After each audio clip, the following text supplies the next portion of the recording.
अच्छा, अब हम मुल्तान सक्खर मोटरवे से चढ़े हैं बोट पे और बोट हमें लेकर जाएगी बहादुरपुर। बहादुरपुर वो इलाका है जो कि सिर्फ छोटा सा एक आइलैंड, मिनी नुमा आइलैंड आप उसको समझ लें कि वो ही पानी के बगैर रह गया है। उसके अलावा वो सारा जो उसके इर्द गिर्द सारा जो निज़ाम है वो सब पानी में डूब गया है। और ये आप देखें मेरे लेफ़्ट साइड पे ये बाकायदा यहाँ पर हमें दुकानें नज़र आ रही हैं, रेस्टोरेंट है, पानी में डूबा हुआ है सारा कुछ। अच्छा, इस तरफ आप देखें ये किसी का घर लग रहा है, पूरा घर पानी में डूबा हुआ है। वो आप देखें जलालपुर पीर वाला टोल प्लाजा M5 पानी में डूबा हुआ है। ये देखें माइलस्टोन देखें, लोधरा 40 किलोमीटर। ये अमूमी तौर पर ये बोर्ड इतनी हाइट पे लगते हैं कि हम इनके हाथ भी नहीं लगा सकते, पहुंच नहीं सकते, लेकिन ये इतना पानी चढ़ा हुआ है, यानी कि आप अंदाज़ा लगाएं कि तकरीबन 12 से 14 फीट पानी की ऊपर हम इस वक्त कश्ती में ट्रैवल कर रहे हैं। ये आप देखें वो मस्जिद डूबी हुई नज़र आ रही है। ये पेट्रोल पंप की हालत आप देखें। कोई सिलसिला काम का यहाँ पर हो ही नहीं सकता, किसी तौर पर ज़िंदगी बाकायदा तौर पे मफलूज हुई हुई है। ये माइलस्टोन आप देखें जी, ये आप बोर्ड देखें, सक्खर को बोर्ड जा रहा है लेफ़्ट साइड पे। और ये देखें, आज इससे अंदाज़ा लगा लें इसकी हाइट से कि पानी किस हद तक ऊपर तक आया हुआ है। माशाल्लाह फूड पॉइंट एंड रेस्टोरेंट डूबा हुआ है। तो बाकायदा तौर पे यहाँ पर सिर्फ रेजिडेंशियल एरिया ही नहीं है जो कि ज़ेरे आब है, ये सुपर मार्केट अल मदीना, इसके अंदर सामान होगा, जिसकी ये सुपर मार्केट है, इसके अंदर लाखों का उसका सरमाया डूब गया है। अच्छा, ये देखें इस तरफ राइट साइड पे देखें, ये भी एक रेस्टोरेंट है, नोश डूब गया है। वो देखें वे स्टेशन का बोर्ड आपको नज़र आएगा। वे स्टेशन अमूमी तौर पे टोल प्लाजा से पहले आता है, वहाँ पर बड़ी गाड़ियाँ अपना वेट वगैरह कराती हैं। ये देखें नून चौक, ये सारा इलाका डूबा हुआ है। इधर आए जी। अच्छा, बल्कि ये आपको दिखाते हैं कि ये मंजर आपकी आंखें शायद ज़िंदगी में कम ही देखेंगी। टोल प्लाजा से थोड़ी सी ही दूरी पर पानी जो है वो इतना चढ़ा हुआ है कि सारा इलाका आपको ज़ेरे आब नज़र आएगा। सामने ये देखें तो ऐसा लग रहा है सड़क इज़ लीडिंग टूवर्ड्स वाटर, बचा ही कुछ नहीं है।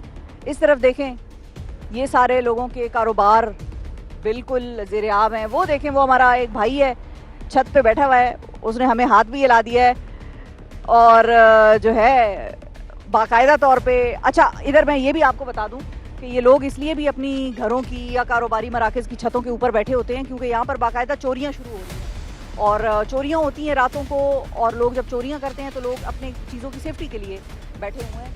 वो देखें, आपको ये सक्खर बोर्ड नज़र आएगा। ये वो सारी चीज़ें मैं आपको दिखा रही हूँ जिसको हम कभी सोच नहीं सकते थे।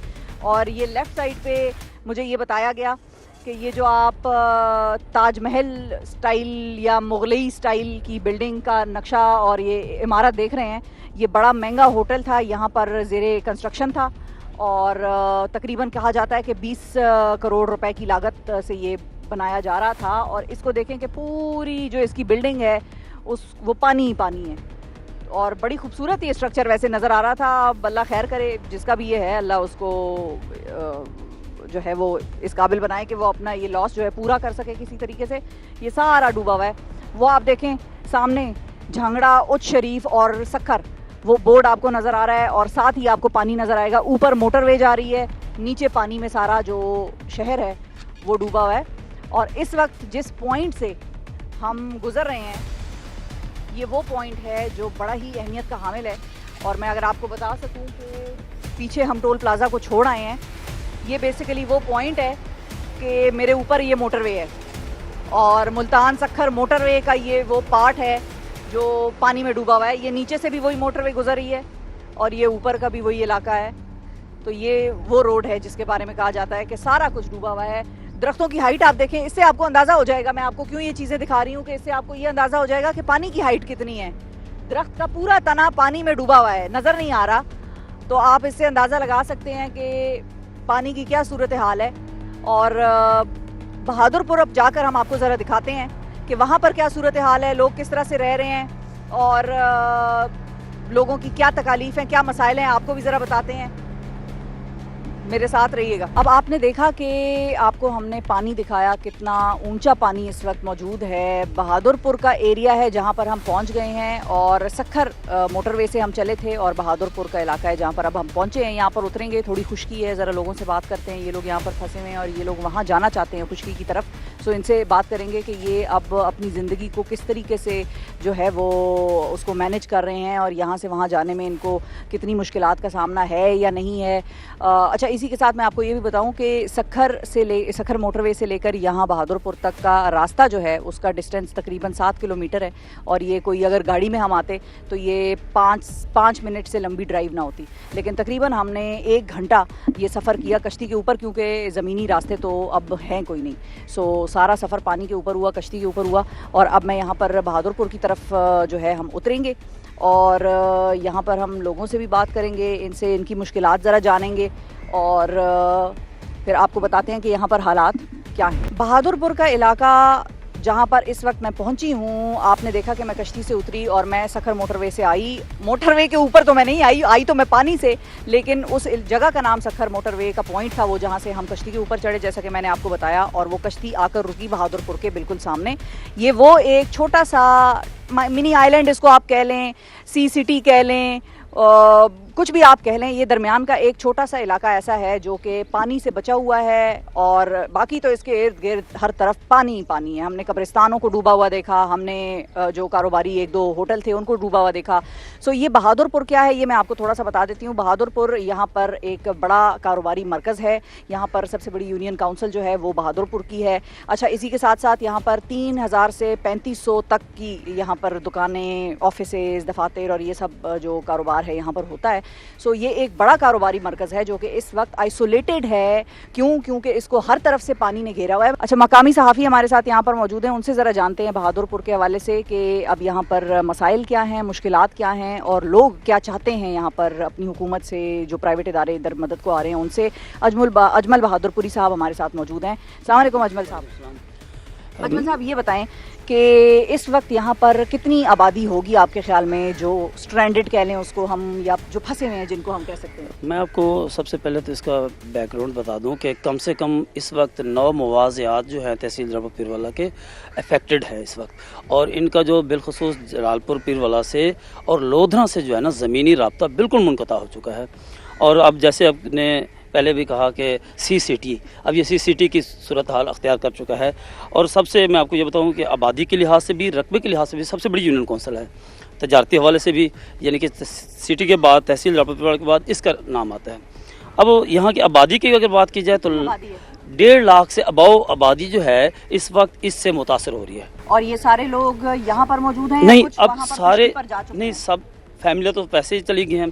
अब कुछ लोग जो यहाँ मौजूद हैं वो इस वजह से मौजूद हैं कि उनके घर अकेले पड़े हैं और यहाँ चोरियाँ होती हैं रात को, ठीक है जी। और कश्तियों पे लोग सवार होकर जो डूबी हुए हैं जगह हैं वहाँ चले जाते हैं, जानवर या कोई कीमती सामान वो वहाँ से चोरियाँ हो रही हैं। और बदकिस्मती की बात यह है, मैं आपको ये बताऊँ कि अभी तक आज 15 दिन हो गए हैं इस सैलाब को आए हुए।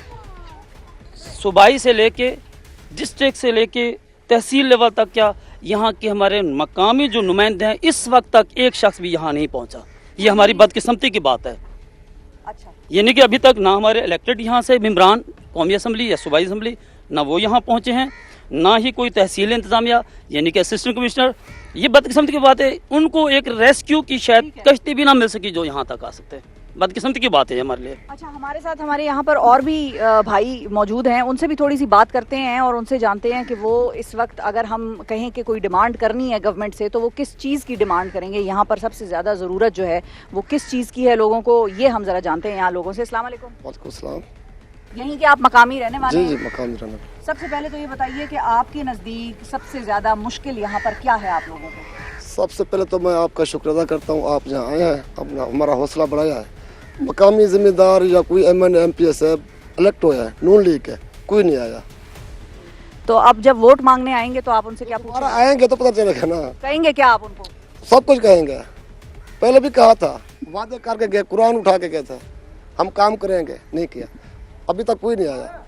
हमारा मुतालबा ये है, पानी बहुत ज़्यादा है, आज भी पानी ऊपर जा रहा है, नीचे नहीं जा रहा। ये मोटरवे वाला है ना, ये तोड़े और पानी का निकास शगाफ डालें। हाँ, शगाफ डालें। ठीक है, हाँ, ये बात बड़ी इम्पोर्टेंट है। अभी भी 12 से 13 फीट की बुलंदी पर पानी है। यहाँ से आप उतरे हैं और ये भी बताऊं कि अगर इसके बाद जो होने वाला है वो ये इंतजामिया सोच नहीं सकती, क्योंकि अब जो पानी है इसमें बदबू होगी है, स्मेल्स होगी है और वबाई अमराज जो फैलने वाली हैं, इससे मजीद अमवात होंगे। काफी सारे लोग हमारे दोस्त हमारे साथ 11 अफराद तो हो गए ना यहाँ पे, अपनी जान गंवा चुके हैं जी। अब उसके बाद पता नहीं इंतजामिया क्या चाहती है कि आया कि बाकी जो अफराद हैं वो भी इसमें मर जाएं वबाई अमराज से। अस्सलाम वालेकुम, आपकी क्या मुश्किलात हैं इधर? बहुत मुश्किलात है, अब क्या कहें, कुछ कह भी नहीं सकते। कोई एक चीज अगर आपको मांगनी हो तो वो क्या क्या मांगे? मांगे, किसी से क्या मांगे, कुछ भी नहीं मांग सकते, नहीं मांग सकते। आप आवाम है सर, ऐसे ना करें। छोड़ कोई कुछ भी नहीं कहता, अवाम तो हैं हम, बस फिसे हुए हैं, कोई भी किसी के लिए कुछ नहीं करता। अच्छा छोड़ें, चलें सियासतदानों को छोड़ें। वैसे अपने जो दीगर पाकिस्तानी हैं जो आप लोगों को देख रहे हैं, मौला उनको खुश रखे, जो है ना यहाँ नहीं कुछ आ भी सकते, नहीं है जाहिर ना, है सारे लोग यहाँ नहीं आ सकते, लेकिन कुछ भी यकीन नहीं करें है। कि वो लोग आप लोगों के साथ इजहार यकजहती भी करते हैं, आप लोगों का दर्द तकलीफ भी समझते हैं। जो हमारे सैलाब ज़दगान भाई बहन हैं उनके लिए सामान भी भिजवाते हैं, अपनी कोशिशें कर रहे हैं। उनको कुछ कहना चाहेंगे जो आप लोग कुछ भी नहीं कह सकते, बस बाजी है, इनको कुछ नहीं मिल रहा, ना डॉक्टर है ना दवाइयाँ हैं, मच्छर होते रात को काटते हैं। आप एक रात तो ठहरे यहाँ देखने पर, यहाँ रो रहे हैं, सारी आवाम ऐसे रो रही है।